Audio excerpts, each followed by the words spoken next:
To me, I think it's over. I don't want to deal with them anymore. They're scum. You know what scum is? They're scum. They're sick people. They're led by sick people.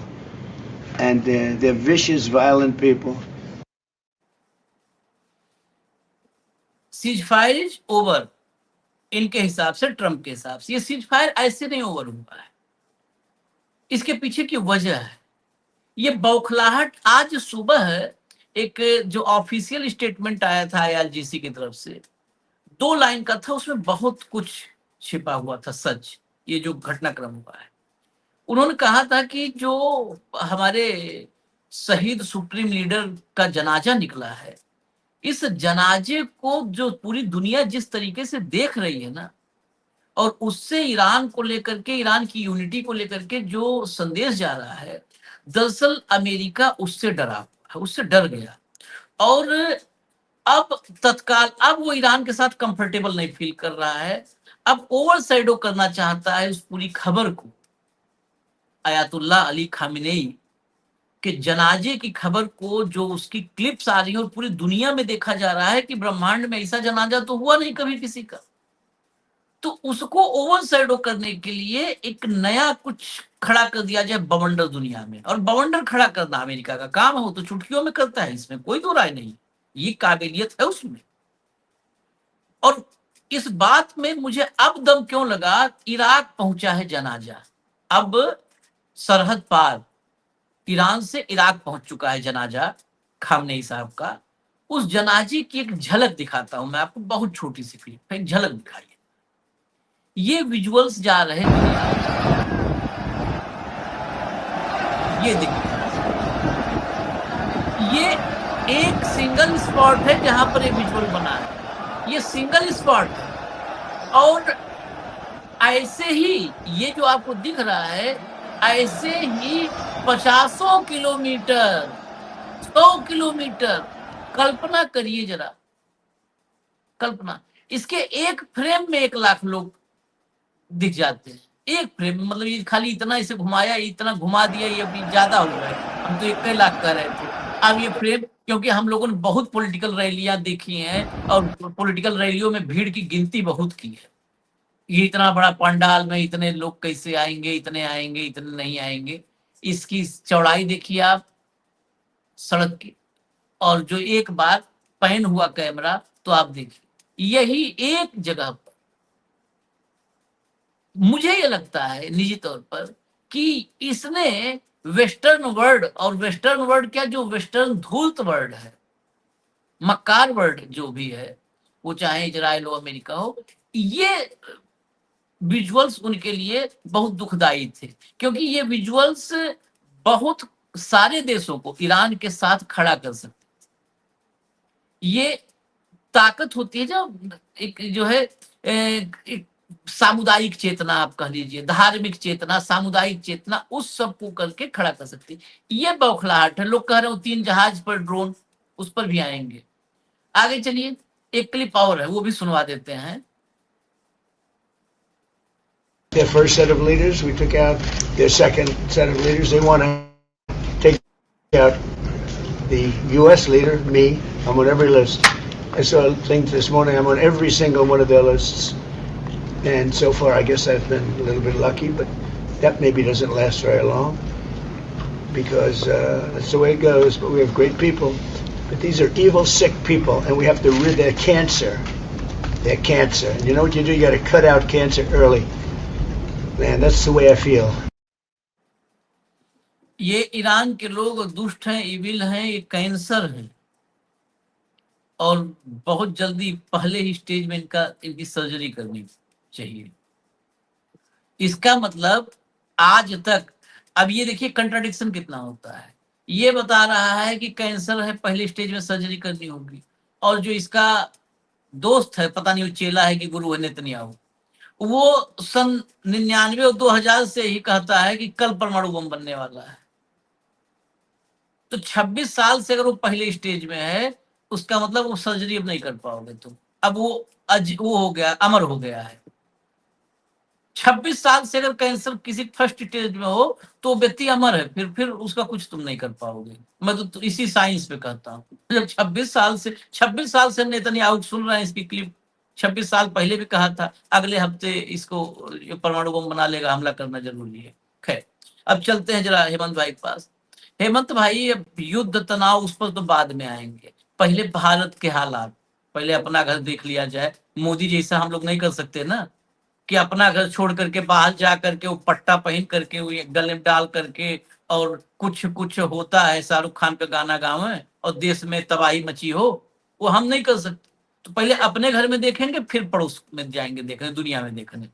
कितना भी वसुधैव कुटुंबकम हो, वसुधैव कुटुंबकम में पहले अपना घर फिर वसुधैव कुटुंबकम करेंगे। भारत में सुबह से दोपहर होते होते 7 लाख करोड़, मैं कहा था करेक्ट कर देता हूं, 8 लाख करोड़ हिंदुस्तान के हेडलाइन में था 8 लाख करोड़ रुपए। ये बहुत बड़ा अमाउंट है, इस दुनिया के 60-65% 70% देशों की जीडीपी नहीं है जितना डूब गया है। थर्ड वर्ल्ड जो है उसमें किसी की जीडीपी नहीं है इतनी जितना डूब गया। कहाँ ठहरेगा, कैसे भारत बचेगा? आशीष भाई नमस्कार, आपको सारे दर्शक साथियों को भी। देखिए, जो ट्रंप ने जो कुछ बोला इस पे मैं 2 मिनट बाद आऊंगा, पहले बिल्कुल आपने सही कहा कि मुद्दे पे आऊं जरा। तो अमेरिका और ईरान के बीच जैसे ही सीज फायर खत्म होने की बात आई तो केवल 20 मिनट के अंदर, जस्ट, हालांकि सुबह से डाउन था क्योंकि रात को ईरान ने जिस तरीके से वो किया था, उसके बाद अमेरिका ने जिस तरीके से रिटेलिएट किया, माहौल तो था ही। उसके बाद जैसे ही ट्रंप का ये बयान आया 24 सेकंड का, उसके बाद केवल और केवल 20 मिनट के अंदर 1000 पॉइंट फर्दर गिर गया मार्केट, 1000 पॉइंट। और 3:30 बजे जब ये मार्केट खत्म होती है, जैसे आपको पता है, तो 1677 अंक तो निफ्टी नीचे गिरा था, और सॉरी माफ कीजिएगा, बीएससी 1670 अंक यानी कि 2.15%, और बीएससी जो है वो गिरा, निफ्टी गिरा 2.12% यानी कि 516 अंक। ये तो इंडिया के अंदर हुआ। और जैसा आपने कहा कि 8 लाख करोड़ स्वाह हो गए एक पल के अंदर। कई दिन से मार्केट ठीक ठाक चल रही थी, जो क्रूड ऑयल को 68 पॉइंट समथिंग आ गया था। जैसे ही रात वाला ये घटनाक्रम हुआ उसके बाद आपने देखा कि क्रूड ऑयल 76 पे चला गया। तो उसमें जो उछाल आया उससे सारी मार्केट तो प्रभावित होनी ही थी। तो 6% से भी ज्यादा बढ़ गया क्रूड ऑयल, और वो सारे का सारा जंप, मतलब जो है उसके जंप होते ही मार्केट बैठ गई। अब आप सोचेंगे कि इसका असर देखिए आप, जो अपने जितने भी सेक्टोरल इंडेक्स होते हैं हर सेक्टर के, उसकी हालत देखिए। निफ्टी मेटल जो है 0.91% गिरा, फार्मा 0.97 पॉइंट गिरा, निफ्टी आईटी 1.37% गिरा, ऑटो 1.87% गिरा, निफ्टी रियल्टी 2.23% गिरा, निफ्टी मीडिया 2.31% गिरा, और निफ्टी प्राइवेट बैंक 2.49% गिरा, निफ्टी बैंक 2.51% गिरा, एफएमसीजी जो फास्ट मूविंग कंज्यूमर गुड्स होती है 2.52% गिरा, और पीएसयू बैंक जो है वो 2.72% गिरा, और वो इस तरीके से 8 लाख करोड़ तक पहुंचा। साइमल्टेनियसली जब ये काम इंडिया में हो रहा था, उसी समय रियल टाइम के अंदर कॉस्पी साउथ जो कोरिया है वहां पर 5.35% मार्केट गिरी, 5.35%। निक्कई के अंदर 2.11% जापान में, और हैंगसेंग जो हांगकांग का है वहां 2.99%। तो ये सारी की सारी परिस्थिति आप सोच सकते हैं कि एक वाक्य 24 सेकंड का वाक्य, उसमें उस भाई ने क्या खेल कर दिया। और क्योंकि कल ईरान ने टाइम वो कर दिया था अटैक इनके उस पर, तो रात को अमेरिकी बाजार में पहले से ही गिरावट शुरू हो गई थी। डॉ जोन्स 0.25% नीचे था, नेस्डेक जो है आईटी का इंडेक्स है 1.16% नीचे था, और एसएंडपी 0.45% था। ये सारी परिस्थिति अब आप सोच लीजिए क्या है। ये हुआ क्या, सिंपल सी 4 लाइन की बात जो ट्रंप ने कही, मैं उसको हिंदी में बता देता हूं दर्शकों को। कहा कि ट्रंप इस समय अंकारा के अंदर है और वो नाटो समिट में गए हुए हैं।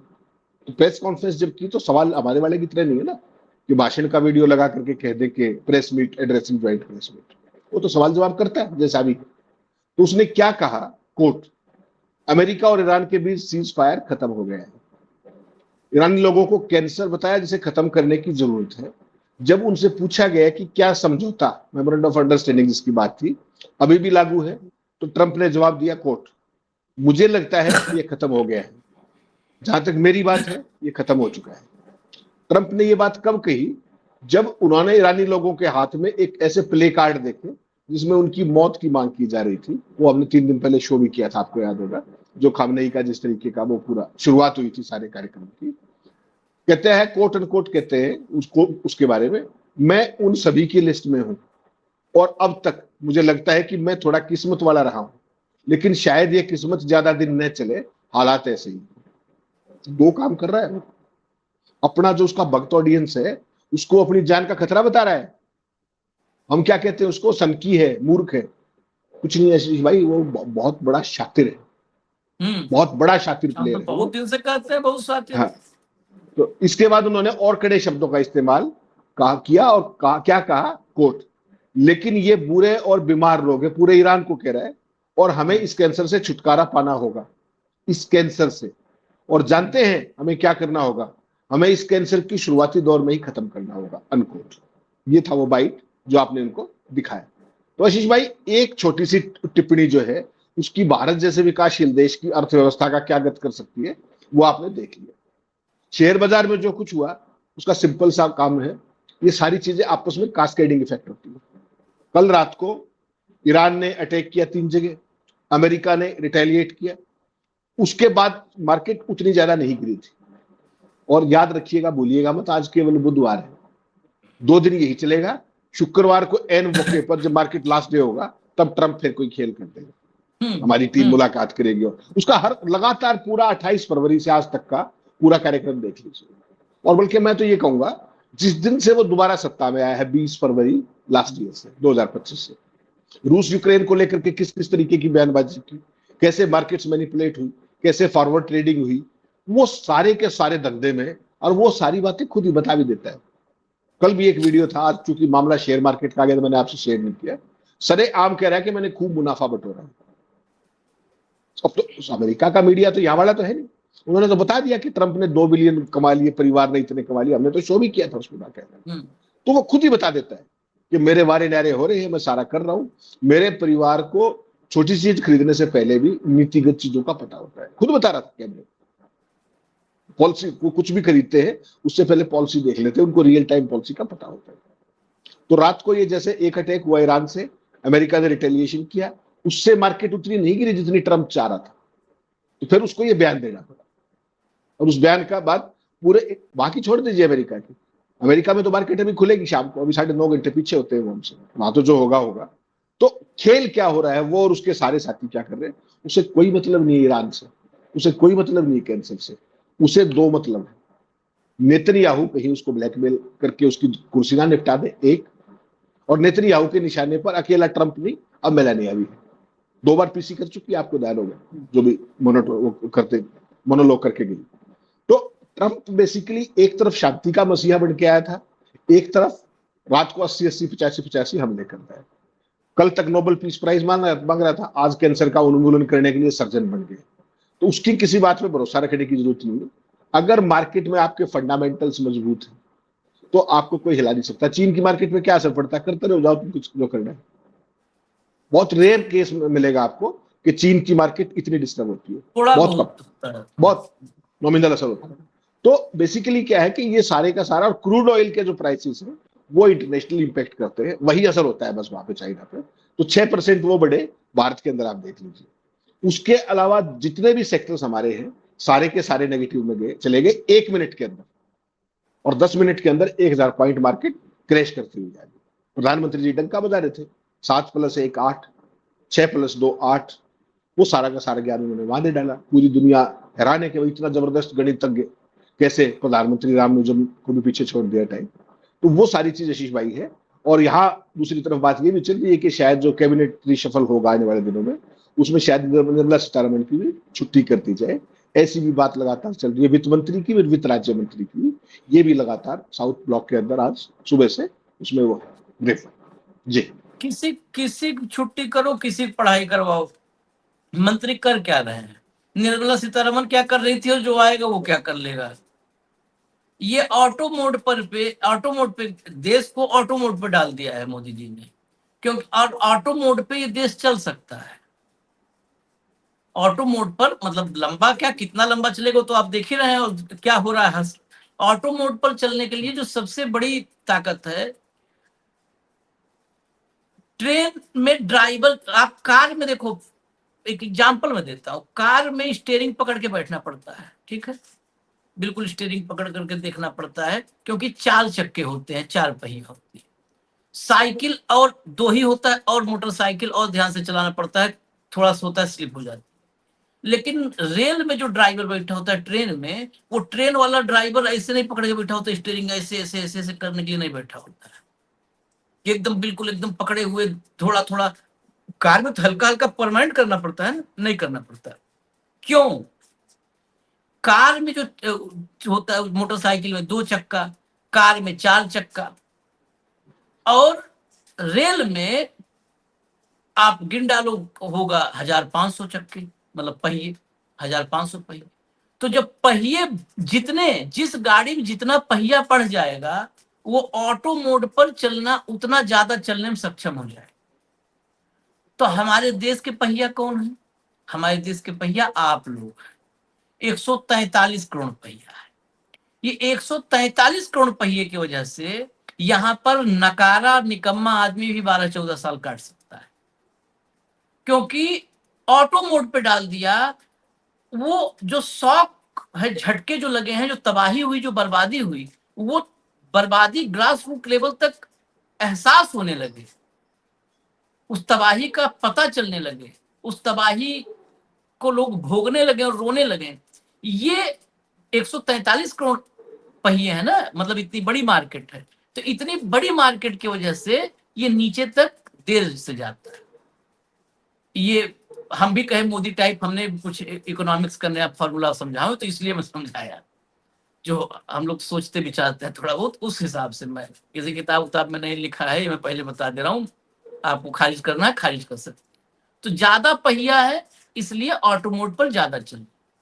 बाकी ये मंत्री ये तो सिर्फ इसलिए बनाए गए हैं क्योंकि रिकॉर्ड बुक में लिखा जा सके, वित्त मंत्रियों की सूची में निर्मला सीतारमन का नाम आ जाए, विदेश मंत्रियों की सूची में जयशंकर का। ये सिर्फ सूची में नाम लिखवाने आए हैं, ये काम उन कुछ नहीं किए। कोई मंत्री किसी मंत्रालय का A to Z कोई आकर के बतावे हमने कि ये 5 काम किए, हमने 4 काम किए, 3 काम किए, हमारा काम है। ये हमारा काम है मौलिक रूप से, मौलिक रूप से। ये नहीं कि यूपीए सरकार की योजना थी, फीता काट दी और कह दो हमारा काम है। नहीं नहीं, यहां पर भी फर्क है। बहुत लोग कहेंगे ये वाला देखो मोदी जी, जितना है ये 15 अभी गए थे ना, खेजड़ी और पीपल में फर्क नहीं समझते। ये कांग्रेस का प्रोजेक्ट है, अशोक गहलोत का प्रोजेक्ट है। जमीन तक के लिए अशोक गहलोत ने कैसे कैसे जमीन अरेंज की, उसकी कहानी बताए तो 10 मिनट उस पर चला जाएगा। ये प्रोजेक्ट 15 के लिए नहीं था, ये कहीं और के लिए था। वहां पर खेल हो गया, नेताओं ने कर दिया, जमीन नहीं दी, वहां नेताओं ने जमीन खरीदने शुरू कर दी, और फिर बाद में किसानों ने वो कर दिया कि तो खेल हो रहा है उनके साथ, वो सब अड़ गए कि नहीं हम नहीं देंगे। फिर ये शिफ्ट हुआ 15 पर। बहुत कहानी इसलिए बता रहा हूं कि मौलिक अपना काम बताना होगा। दूसरे का काम तो नरेंद्र मोदी एक्सपर्ट है, दूसरे काम बताने में वो एक्सपर्ट है। वो अब्राहम लिंकन का काम अपने नाम से बता देंगे। छोड़ो जवाहरलाल नेहरू, इंदिरा गांधी, अब्राहम लिंकन वाले में ही मोहर लगा देंगे, हमने किया। तो ये इनकी असली स्थिति है। इसीलिए मैं कहा कि हेमंत भाई ने कहा कि ये इस विषय से थोड़ा अलग था, लेकिन अलग नहीं है, अंतर संबंध है सब में, कि वित्त मंत्री बदली जा सकती है। तो क्या कोई बदल दो, कोई बदल दो, क्या फर्क पड़ना है। चलिए, इसमें एक और महत्वपूर्ण विषय है आगे का। अभी ये पहला, भूकंप में कई लेवल पर नुकसान होता है। पहले भूकंप आता है तो भूकंप से तत्कालिक तबाही दिखती है, फिर भूकंप के तुरंत बाद कई और झटके आते हैं उसको भूकंप की कंटिन्यूटी में ही। वो बाद वाले झटके कई बार ज्यादा तबाही वो लाते हैं, क्योंकि जो पहले वाले झटके में जो चूल्हे हिली हैं, दूसरे वाले में ध्वस्त हो जाती हैं। अभी देख लीजिए, अभी हुआ है वेनेजुएला में, दोनों आए थे 7.5 7.9 के आसपास। ये भूकंप खत्म हो जाता है तो खतरा पैदा होता है भूकंप से सुनामी का। ठीक है, तो अभी जो हम लोग देख रहे हैं 8 लाख करोड़ रुपए डूब गया, ये तो अभी पहला झटका है। इसके बाद जो है इसकी कंटिन्यूटी में कितने झटके लगेंगे, इसके बाद इससे सुनामी क्या आ सकती है, ये सवाल है। क्योंकि अगर ये वार्ता बंद होगी तो फिर युद्ध होगा। दो ही चीज है ना, या तो शांति या तो युद्ध, और नहीं तो ट्रंप बेइज्जत होके जाए। फिर वो क्या मुंह के लेके जाएगा हेमंत भाई? मैं इसलिए कह रहा कि अब क्या दोबारा से युद्ध शुरू होने जा रहा है? आशीष भाई, इस पे बहुत ज्यादा डिपेंड करेगा कि आपको पता नेतन्याहू का विजिट ड्यू है व्हाइट हाउस में बहुत जल्दी। वो जब व्हाइट हाउस पहुंचता है तो आपको पता ना व्हाइट हाउस की नीतियां कैसे तय हो रही है पिछले कुछ समय से। वो जिस तरीके से ट्रंप जो है G20 में गए हुए थे कनाडा, और जो डिस्ट्रेस कॉल गई नेतन्याहू की, उसके बाद वो भागे सब G20 छोड़ करके, और रातों रात जिस तरीके से ईरान पे अटैक हुआ न्यूक्लियर साइट्स पे, वो व्यक्ति अभी नेतन्याहू पहुंचने वाला है। और अमेरिका और उनके बीच में चाहे JD वांस का मामला हो, चाहे ट्रंप का मामला हो, काफी बदमजगी तो हुई। लेकिन आपको पता है कि इजराइल की लॉबी, जो यहूदी लॉबी है अमेरिका का, खासतौर के ट्रंप एडमिनिस्ट्रेशन में, वो बहुत भयंकर तौर पे ताकतवर, बहुत बड़े तौर पे ताकतवर। तो क्या ये जो आपने रात को खेल देखा है, ये आइसोलेशन में मत देखिए इसको ब्रॉडर पिक्चर देखिए कि नेतन्याहू को वहां आना है। और अभी तक ना इजराइल कुछ कर रहा है ईरान के साथ, ना ईरान इजराइल के साथ कुछ भी कर रहा है। अभी अमेरिका और ईरान आमने सामने ही डायरेक्टली। नेतन्याहू आने के बाद वो इस आग में और घी का काम करेगा, या उसने ही कह के रात को ये 80 अटैक्स करवाए। ये बहुत सारी चीजें अभी देखी जाएंगी। और जो अंदर की खबर है वो ये है कि अमेरिका अंदर खाने ये गेम कर रहा था। ये जो हॉर्मुज का तो नाम ऐसे ही है, खेल ये है अंदर का कि अमेरिका जो ईरान को छूट दी थी सिर्फ तेल बेचने की, उस पर कहीं ना कहीं रिस्ट्रिक्शन लगाने की तैयारी में था। असली गेम ये, और वो किसके कहने से करेगा? वो नेतन्याहू के कहने से करेगा। नेतन्याहू के लिए आशीष भाई समय बहुत तेजी से बदल रहा है, बहुत तेजी से निकल रहा है। आज आप बात कर रहे हो, आज जुलाई है, 8 जुलाई, और आपको पता है 8 जुलाई से लेकर के 28 अक्टूबर के बीच में कितना समय बचा है? अगस्त, सितंबर, अक्टूबर। और जो आपने सर्वे देखा इजराइल का, वहां के सबसे बड़े यूनिवर्सिटी ने किया, उसमें आपके सामने सब कुछ क्लियर आ गया था। 93% लोग कह रहे थे कि ईरान युद्ध जीत गया। तो वो जो पॉपुलर परसेप्शन इजराइल के अंदर बनी है नैरेटिव की, उसको कैसे बदला जाए, उसके लिए ट्रंप भी डेस्परेट होगा, और उसके लिए डेस्परेट नेतन्याहू भी होगा। तो उसका दौरा जब यहां होता है, उस सब तब तक ये सारा खेल चलता रहेगा। ट्रंप कभी नरम कभी गर्म। अभी वो अंकारा के अंदर है, नाटो के सम्मेलन में गए हुए, वापस पहुंचेंगे। वहां की लॉबी ने तब तक मामला जमा दिया होगा सारा, वो आज तब तक शुक्रवार भी आ जाएगा। मार्केट के साथ में मैनिपुलेशन होनी होगी। तो तमाम तरह की चीजें, ये दोनों चीजें हॉट एंड कोल्ड, ये लगातार आपके सामने यूं ही चलता रहेगा। और भारत जैसी जो इकोनॉमी है जिसका आप जिक्र कर रहे थे बार बार, बिल्कुल आपने सही कहा, एक शॉक होता है, एक आफ्टर शॉक्स होते हैं। तो आज आपको केवल एक शॉक लगा है, एक झटके के अंदर 68 पॉइंट सम डॉलर से 76 पे पहुंच गया क्रूड। दोबारा 100 पे जाने में कितनी देर लगेगी? आम आदमी को तो अब 68 था तब भी कोई देने का फायदा नहीं हुआ, 126 था तब भी कुछ नहीं, तब भी बढ़ा था रेट। तो भारत में आम आदमी की तो कमर जो तोड़ी जा चुकी है वो तोड़ी जा चुकी है। रुपया फर्दर कितना गिरेगा, जो अपने FIIs थे वो कितने भागेंगे, वो सारी चीजें तय करेंगी हमारी मार्केट की आने वाले दिनों में जो भी दिशा होगी वो। प्लस अमेरिका की जो फेडरल नीति है, उसके जो ब्याज दरें है, वो सारी चीजें। तो ये सारा कुल मिलाकर के शेयर मार्केट एक चीज से नहीं, जो पूरा जियोपॉलिटिकल माहौल है सारा है, वो सारा खेल आज की तारीख में दो लोगों के हाथ में है। Number 1 Trump, number 2 Netanyahu. Iran केवल और केवल रिटेलिएट उसमें है, इनिशिएट उसने जो कल किया वो गलत है। उसके साथ भी छेड़खानी पहले अमेरिका की तरफ से की गई थी।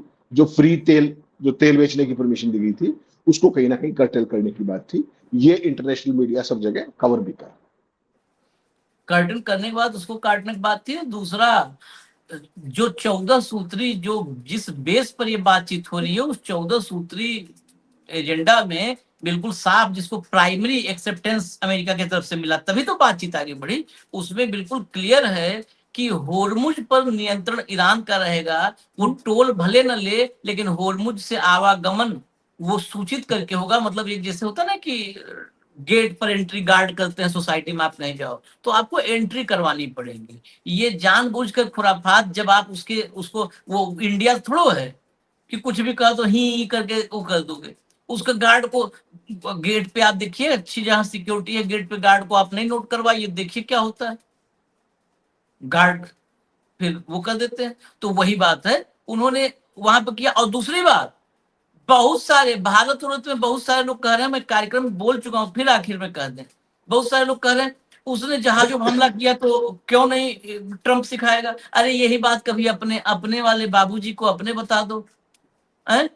उसका क्षेत्र है, आप वो किए तब उसने हमला किया। अमेरिका का तो कुछ भी नहीं था उस होर्मुज में, उस समंदर में। अमेरिका का क्या लेना देना न 3 में न 13 में। हमारे नाविकों को मार दिया, 3-3 जहाज पे हमला किया। अगर जहाज पे हमला करने पे आप बम गिराओगे तो भारत को भी कैलिफोर्नियम बम गिरा देना चाहिए था। कहाँ है नरेंद्र जी? इसलिए हम दे दे रहे टास्क। आप लोग अगर मर्दानगी, ट्रंप में मर्दानगी तलाश रहे हो कि जहाज पर ड्रोन अटैक हुआ तो ट्रंप ने बम गिराए, तो वही वाला थोड़ा सा अपने वाले में भी ट्रांसफर करवाओ। और अभी ये तबाही बार बार कर रहे हैं, अभी नहीं तो आपको आगे तो सबको समझ में आएगा, दिखेगा ही। ये अभी भी जो कहा ना आफ्टर शॉक, हेमंत भाई ने, ये आफ्टर शॉक ज्यादा दिक्कत देता है। कभी आजकल तो शहरीकरण, तमाम लोग शहरों में नहीं दे, बाढ़ आती है तो आई हुई बाढ़ जो होती है ना, वो तो बहुत बहुत उसका रौद्र रूप सब देखते हैं, बाढ़ में रिपोर्टिंग करते हैं। कुछ लोग ऐसे घुस के यहाँ पे देखिए बाढ़ में मैं रिपोर्टिंग कर रहा हूँ। जब बाढ़ जाती है ना, असली तबाही तब लाती है, जब बाढ़ उतरती है। हेमंत भाई हरियाणा में तो शायद नहीं आती है तो नहीं आपको अंदाजा होगा। बाढ़ उतरती है तो जिस इलाके में बाढ़ आई होती है वहां पेंडेमिक जो है, महामारियां फैलती है। और मवेशी, मतलब पशु पक्षी से लेके मवेशी से लेके इंसान तक खूब मरते हैं। वो हेल्थ इमरजेंसी की हालत आती है जब इलाकों में बाढ़ उतरती है। तो वही है, अभी तो आपको बाढ़ दिख रही है। ये समझना होगा कि बाढ़ उतरने पर कितना बड़ा आपदा महामारी आती है। इजाजत दीजिए हमें, और नहीं अगर अभी समझ में आएगा तो आगे तो समझ में आएगा ही आएगा। मोदी जी हैं, बिना समझाए मानेंगे नहीं। धन्यवाद हेमंत भाई, बहुत बहुत धन्यवाद। नमस्कार।